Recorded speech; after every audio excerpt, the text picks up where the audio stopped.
In this video, I'm going to be going through uniformly distributed loads.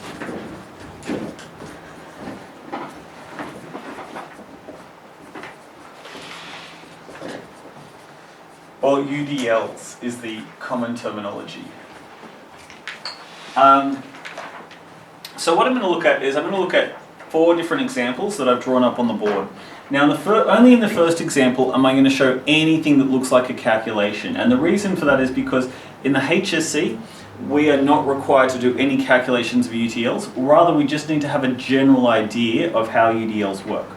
So what we have to start off with is the terminology, and I'm not expecting you to know this, I'm using it to have some reference of being able to describe things, is we use this lowercase w to talk about how many kilonewtons per meter something is.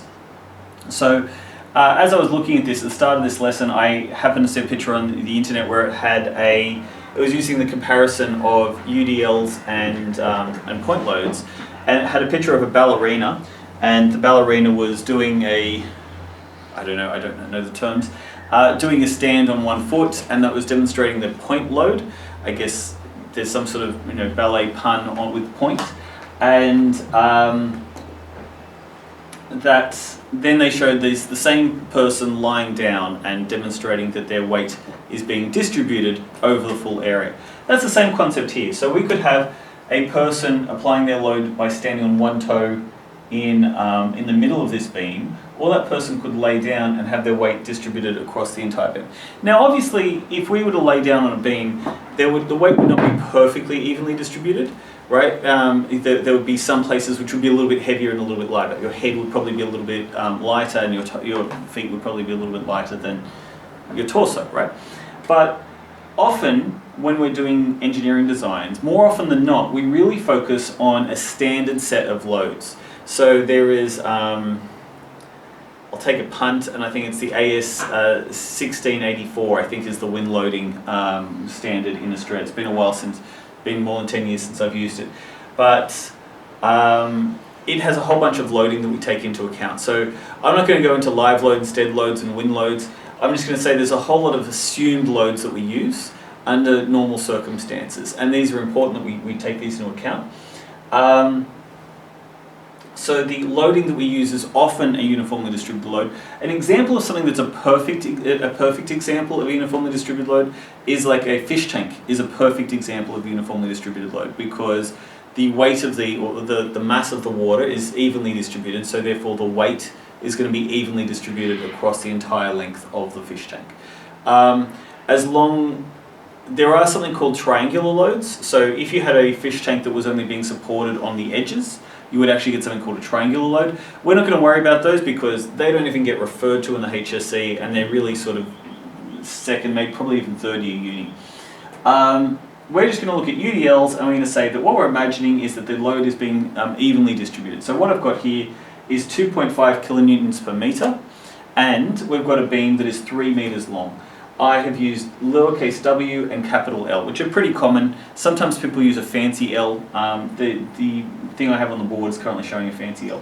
So we can then use that to calculate big W. Now, we don't use big W very often, but big W is the cumulative force, the cumulative weight of that uniformly distributed load. So what we could do is when we're working out our reactions, what we can do is we can replace the uniformly distributed load. We can just say, well, let's just add up the whole mass of the person and just imagine that they were standing like a ballerina or a ballerino in the middle of this beam. And then, from that we can get our reaction. So we can say, if we just take the total weight as 7.5, or a total load as 7.5 kilonewtons, right? 2.5 times 3 is 7.5. And then what we can say is, well, we know that the sum of the forces vertically have to be equal, so that the total weight is going to equal the 2 reactions. So because the 2 reactions are equal, we've got a symmetrical beam, our reaction is going to be equal to the total weight divided by 2. And that means that we're going to have 3.75. Now just this once, I'm going to show that force as going up as 3.75 and 3.75.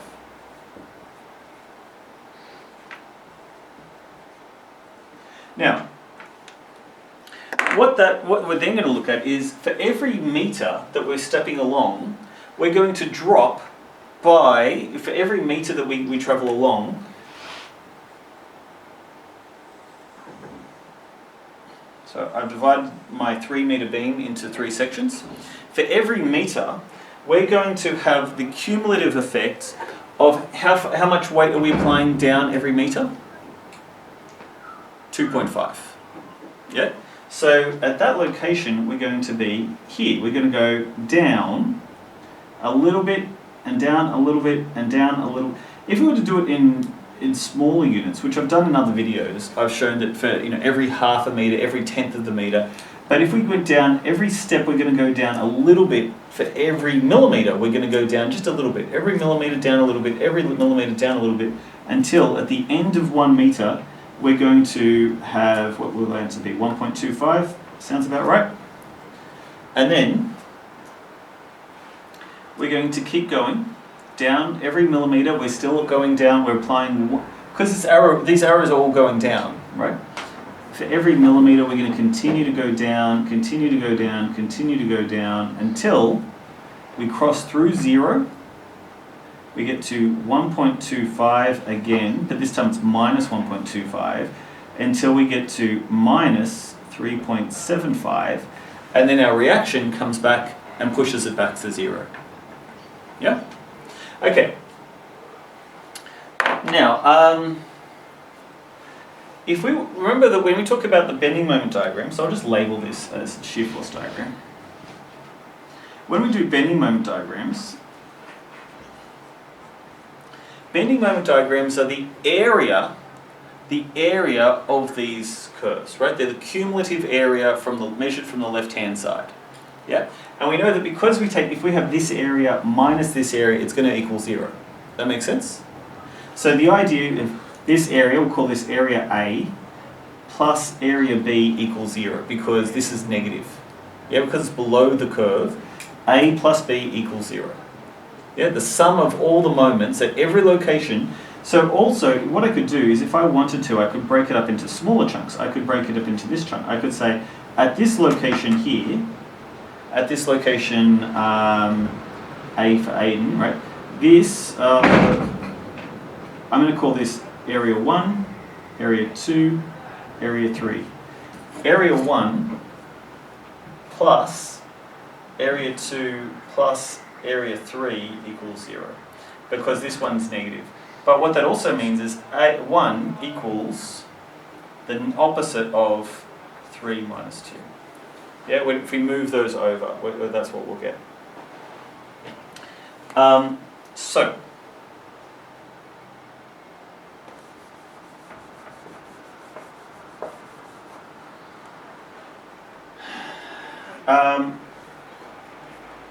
Now, what we're going to do is we're going to say, well, what is the area? Let's ignore this, the left-hand side equaling the right-hand side at location A, or any location. What we're going to look at now is we're going to say instead, what is the area of this left-hand side, this triangle? What is the area of that triangle? So in our calculator, if we're finding the area of a triangle is what? I gave you a clue. The area of a triangle is what? Base times height. Base times height, okay. So in our case, what that's going to be is it's going to be half the length times r. Right? That's going to be the area at that location. So if I type that in, now at this location, we know that's 0 and that's 0. The reason why, and this took me a long time to realize, the reason why our endpoints have to be 0 is if we say the left-hand side equals the right-hand side, at this location, there is no left-hand side. There's no more left you can go. So the left-hand side at this location is 0. So therefore, the rest of this all has to be 0. And the same at the right-hand side, it has to be 0. The internal force at this location, right, that we talked about before, we called A, we said the left-hand side equals the right-hand side, or the opposite to the right-hand side. So left hand plus right hand equals 0. Yeah. I may be going into a little bit more detail than you need to here. Let's just focus on the key point here. The key point is we want to know what is the value at this location. Well, the area of this is going to be half times length times reaction, right? Which is 3.75 times 1.5 times 0.5, which gives me, I get 2.81. Good checking, everybody.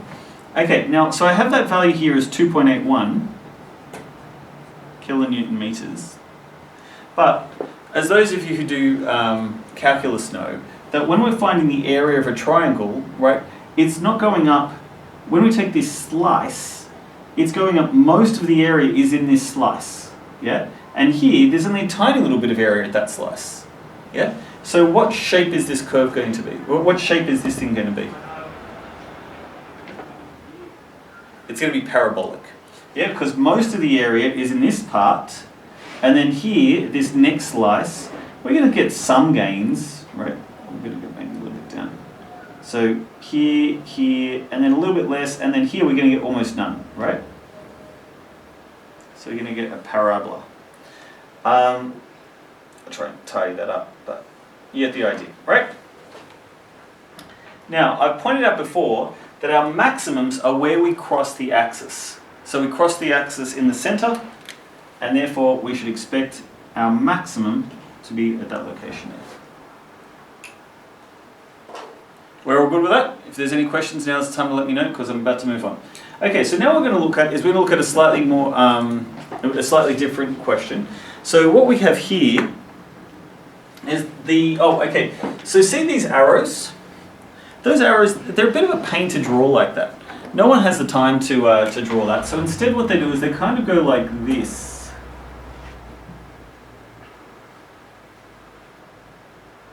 Like that. Yeah? And that's how we show those downward arrows. A uniformly distributed load is often shown as just lines, just curved lines, repeated curved lines.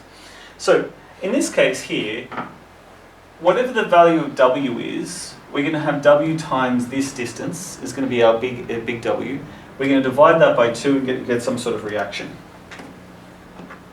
So we're going to have a force going up, and at this point I'm not using any values, right? I don't care about the values. I'll include the website I'm using, which will have those values, but I don't care about them.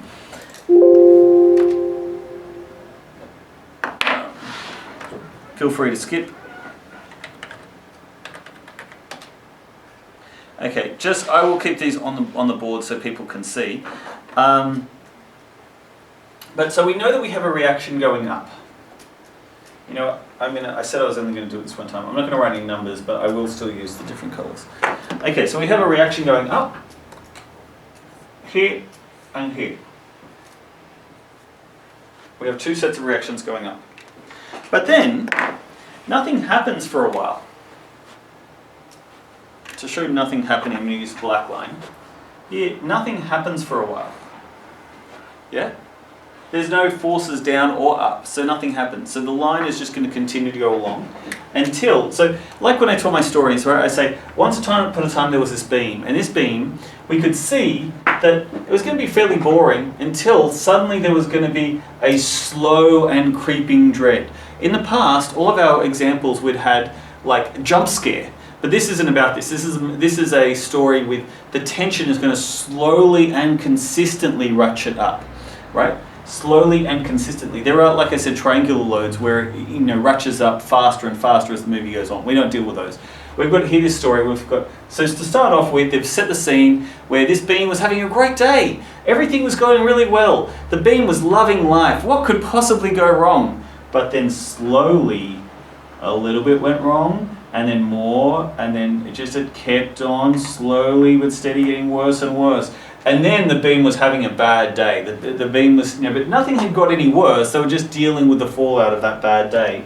And then all of a sudden, at the end, the reaction comes along, and the beam's feeling a lot better, and back to 0. Right? That's the story of our shear force diagram there. Now, in this case, we've got the area of this block. The area of this block is a rectangle.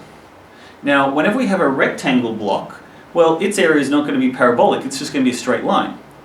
Yeah, so we just draw a straight line. And this is also a block. But what we're going to do is we're going to add some area until we get to our, because we know our maximum point is going to be where we cross the axis. We know our maximum is going to be where we cross the axis. We can say, well, okay, we're going to add on that parabolic area, and then we're going to subtract, because it's below, we're going to start subtracting area, and then this block is going to be the same, like that. So that's how we get our bending moment diagram.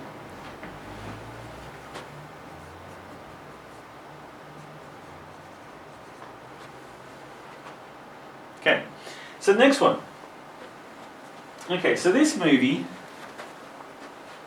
it's probably got some pacing issues, this story. So I'm not going to use the different colours anymore, I'm just going to draw it in one colour. So we know that whatever the total load is here, it's not going to be equally divided, right? Why is it not going to be equally divided between these two reactions? If anyone's ever tried to lift something with another person, let's say you're helping your brother move house for the 3rd time this year, and you're carrying like the fridge, right? And the fridge is really heavy, and you're like, oh, I've got all the load, because you're holding closer to the center of mass of the fridge. It's actually better to have something that like is an uneven thing. Like, let's say you're helping your brother move a treadmill. Terrible, just chuck out the treadmill. That's my life lesson to you, right? Just chuck out the treadmill. It doesn't matter if it costs $2,000, just chuck it out, right? Anyway, it's not worth the effort to move. Anyway, treadmills, they're really heavy on one end, and you're carrying the heavy end. Oh, I'm carrying the heavy end, and your brother is the other end carrying the light end. That's what's going on here, right? We've got an evenly distributed load here where the motor part of the treadmill is and where the stand is, and then there's the other part of the treadmill. Yeah?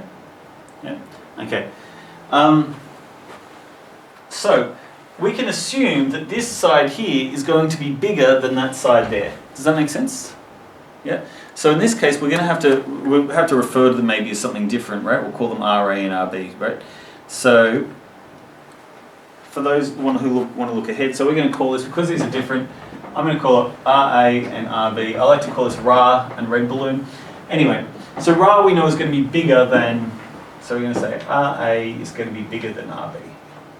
So let's just draw that. We'll say, well, there's RA and RB. Yep.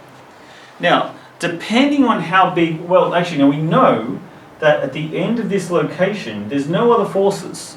There's no other forces here, right?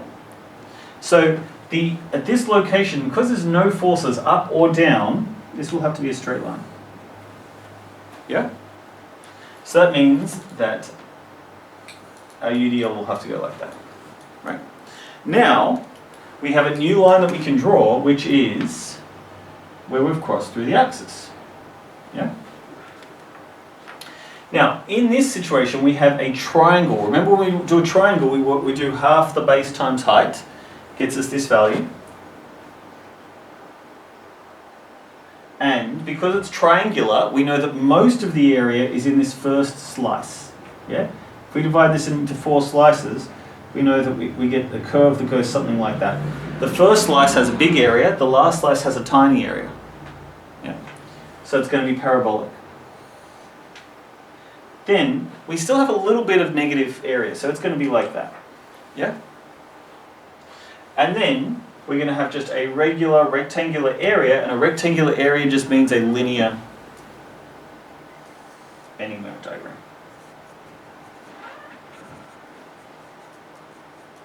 And our maximum will be at that point. All good?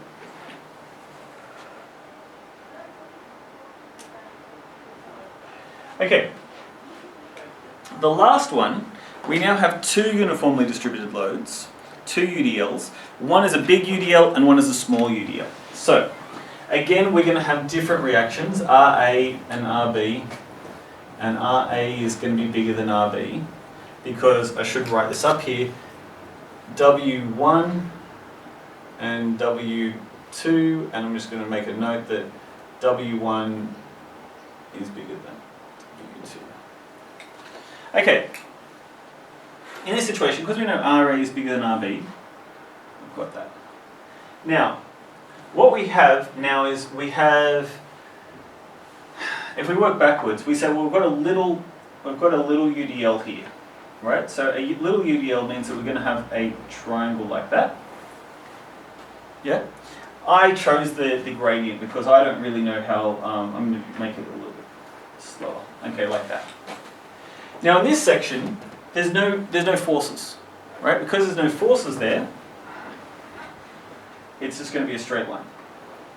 There's no forces up or down, and it's a shear force diagram, so if there's no forces, there's going to be no change. Yeah? And that means that this big W gets us to here. Now, where is our UDL? No, sorry, where is our, where do we cross the axis? We cross the axis here. So that means that we can get an area that's going to look like that.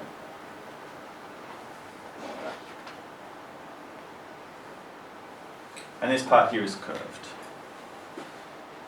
I maybe took a little too much off there. There you go. I think that's a better one.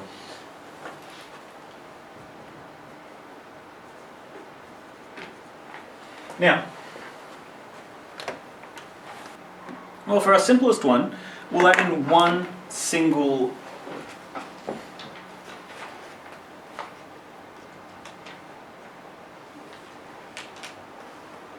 we're going to add in one additional, I was going to do it in the center, but it's probably more interesting like this.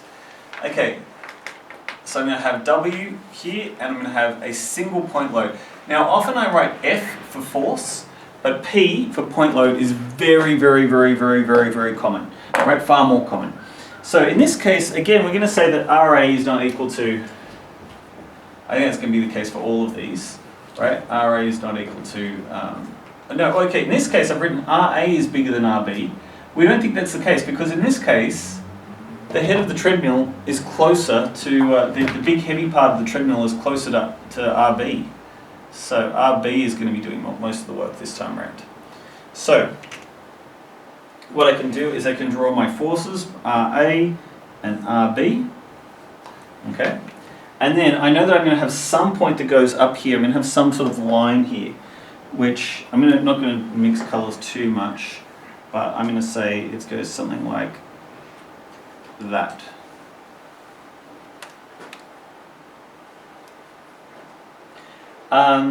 Now for this one, I might actually go through and I'll do all the shear force diagrams first, and then I will... Oh, this one's exciting, nice and difficult. P. And... yeah, I'll add two P's. And I'll just add one P there. Okay.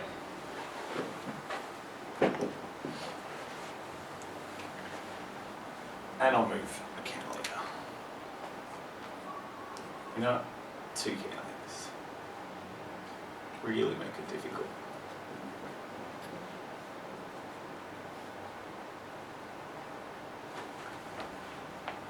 Okay.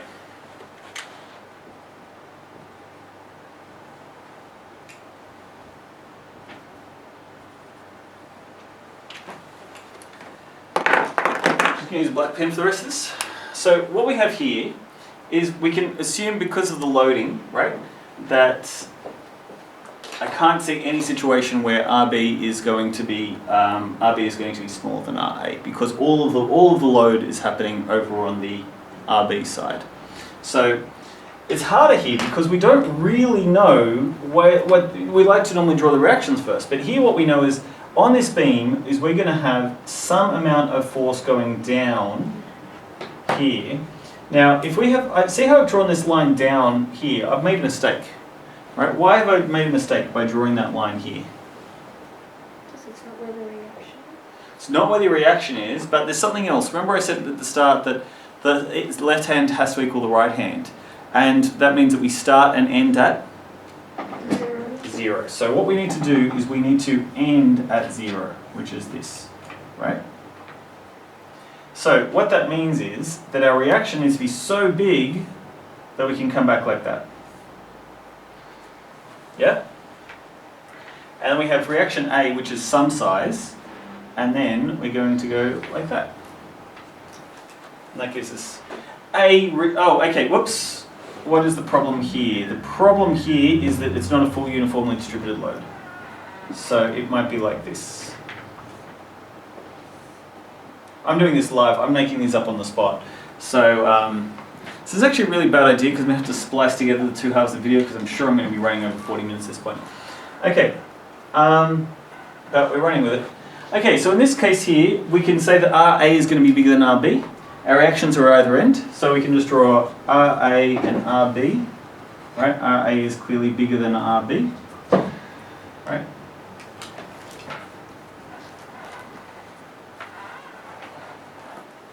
So we then have a uniformly distributed load down, and then we go down, and then go across, and then we go down.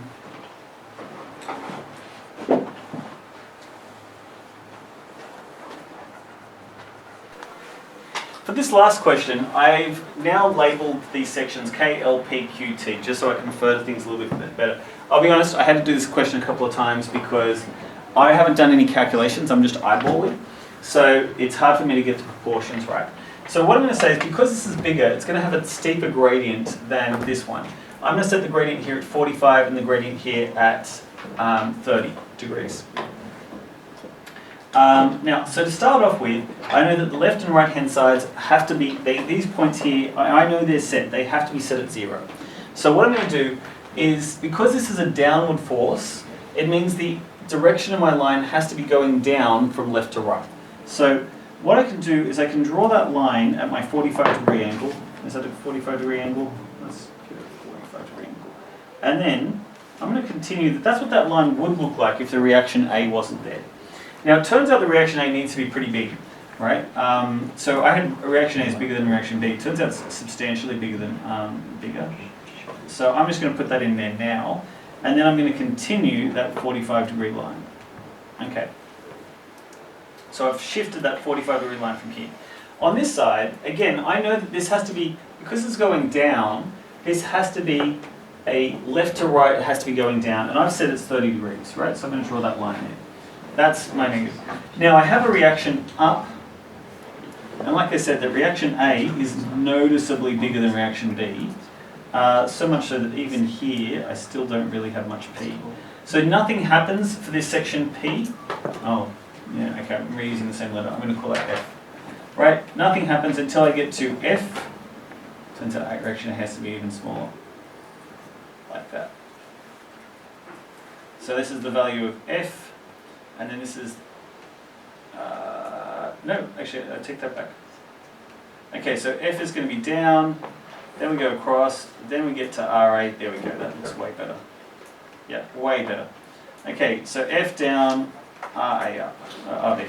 So, that is what the shear force diagram is going to look like. There. As one of my students said, I did this to myself because I created these questions. Okay, so now that we've done this, the shear force diagram, so the shear force diagram we often think is like, oh, well, it's easy. And it's easy if you already know the values, right? If you can calculate these values, I'm using not real values, so I'm trying to imagine what these diagrams could look like. And what's interesting is that these values could be exaggerated. This line could be down here for all I know. So in this case, because I don't know the values of these two P's, I mean, I've said P is the same, but let's if I said P and F, right? If they were different, I could be down here, for instance, right? That could be down here. Right, if we had, or if I called it P1 and P2, P1, P2, P1, P2. Okay, I'm going to label it there just for consistency. I think that makes it easier to read. Now what I'm going to look at is, I'm going to look at the deflection of these beams. Right, by imagining the deflection, it really does help me to understand what's going on with our bending moment diagram, what our bending moment diagram should look like. So in this case, our bending moment diagram is going to look slightly like that. So it's going to be a slightly off-center smiley face. So that means our prediction of what this should look like is that it should look something like that, but with a straight component. Well, actually, so even though we expect there to be a straight line, because there's UDL for the entire length, means the whole area is going to be curved. For this next one, our deflection diagram is going to look something like this. something like that, right? It's going to spend something in that sort of direction. So that means that our diagram here is going to look like it's going to be a straight, and then it's going to have some curve, and then it's going to go straight, and then it's going to have a big area down. Because we go below the axis, we could be okay, and then here, our next diagram, it's going to be just a smiley face as well, but it's going to be more heavily centered on this side. I don't know if I did that right. It's going to be more heavily smiley faced on this side, something like that. So it should be similar to that one. And here, it's going to be, because we're going down, we're going to go like that. That's what our smiley face is going to look like here. So it means we're going to have a diagram that should look something like, that'll be curved. That'll be curved, and then we go down like that, something like that. Okay. So in this case, what we're going to have is we cross our axis at this location.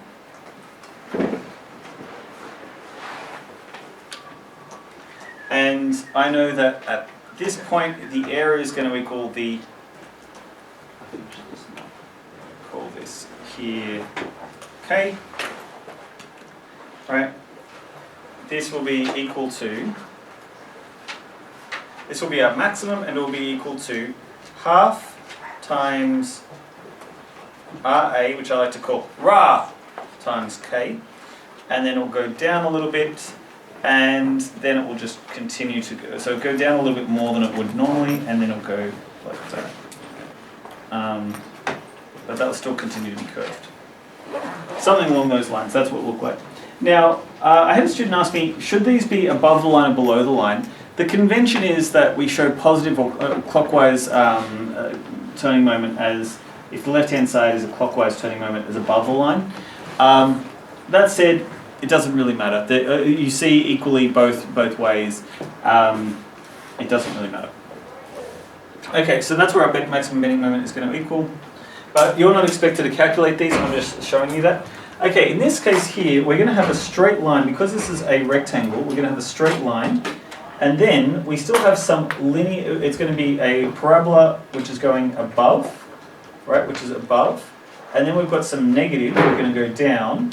And then we have another straight line. So what I think this will look like is, because we have a big area here,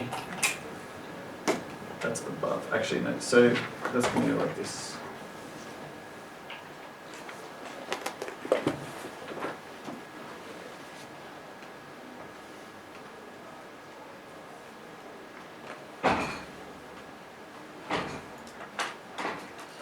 Okay.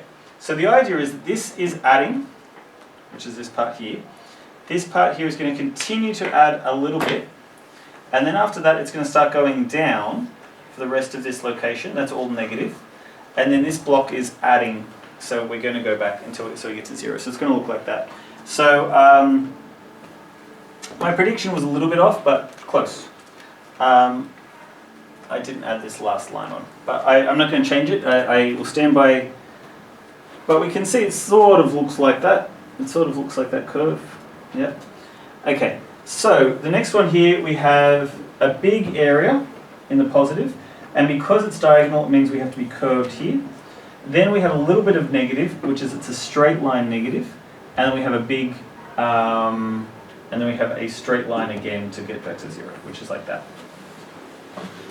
So the last one, we have a little bit of negative area, and because it's a diagonal, it's going to be like that. And then we have a big positive area that's a diagonal, so that will look like that. And then we have a straight, it's still positive, so we're still continuing to go up. Then we have a little bit of negative. And then we finally have a little bit of curve on the end, right, to finish it up. Now, that is different to my prediction, but oh no, okay, because this has to be positive again, so it has to come back up. Okay. So it has to go like this and then back down. There we go, and it's, oh, okay, so here, clearly here, my prediction here, it has to finish at 0. It has to start and finish at 0. So, anyway, I can live with my predictions being a little bit wrong, but they look like they match these red lines.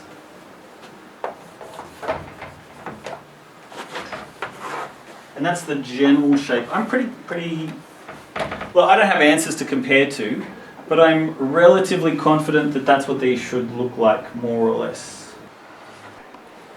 So I just checked all of these on a, what did I use? I used SkySieve to check these. Because I don't have answers, I just entered the values in and just plugged in some values and they were okay.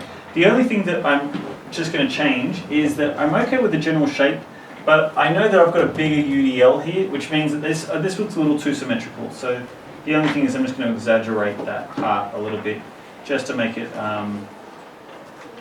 clear that it's not symmetrical.